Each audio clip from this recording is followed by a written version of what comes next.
Hello friends, GST ரோட்டுக்கு பக்கத்திலேயே உங்ககிட்ட வெறும் 18 லட்சம் இருந்தால் ஒரு இன்வெஸ்ட்மெண்ட்டுக்கு ஒரு சூப்பரான லேஅவுட்டில் லேண்ட் வாங்கலாம்னு சொன்னால் உங்களால் நம்ப முடியுதா? அந்த மாதிரி லொக்கேஷன் தாங்க நம்ம சிங்கப்பெருமாள் கோயில். இந்த சிங்கப்பெருமாள் கோயில் ஜங்ஷனில் இருந்து ஜஸ்ட் ஒரு 4 மினிட்ஸ் ட்ராவலிங் டிஸ்டன்ஸில் அமைஞ்சிருக்க லேஅவுட் தான் இந்த ஸ்ரீ சாய்பாபா நகர். இது எக்ஸாக்டாக சொல்ல போன ஏரியா பார்த்தீங்கன்னா செட்டிப்புணியத்தில் இருக்குது. இதுக்கு இன்னொரு வழி பார்த்தீங்கன்னா நம்ம மகேந்திரவல் சிட்டி ஐடி ஹப்க்கு பார்க்குக்கு ஆப்போசிட்லி வழியாக வரலாம். அது பார்த்தீங்கன்னா ஜஸ்ட் ஒரு 3 கிலோமீட்டர் டிஸ்டன்ஸில் அமைஞ்சிருக்கு இந்த லேஅவுட். இந்த லேஅவுட்டில் பர் ஸ்கொயர் ஃபீட் ரேட் பார்த்தீங்கன்னா 1250, அதாவது 1250 ரூபா மட்டும்தான். இங்கே இது ஒரு டிடிசிபி அப்ரூவ் பெற்ற லேஅவுட். அது மட்டும் இல்லாமல் பேங்க் லோன் ஃபெசிலிட்டியும் இருக்குது.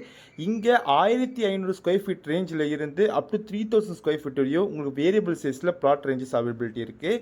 இந்த ஒரு ஆப்பர்ச்சுனிட்டி சூப்பரான ஆப்பர்ச்சுனிட்டிங்க. இன்வெஸ்ட்மெண்ட்ஸ்க்கு பெஸ்ட் சாய்ஸு. மேலே ஒரு தெரிஞ்சிக்க ஸ்கிரீன் நம்பரை கால் பண்ணுங்கள், நான் உங்களுக்கு கைட் பண்ணுறேன்.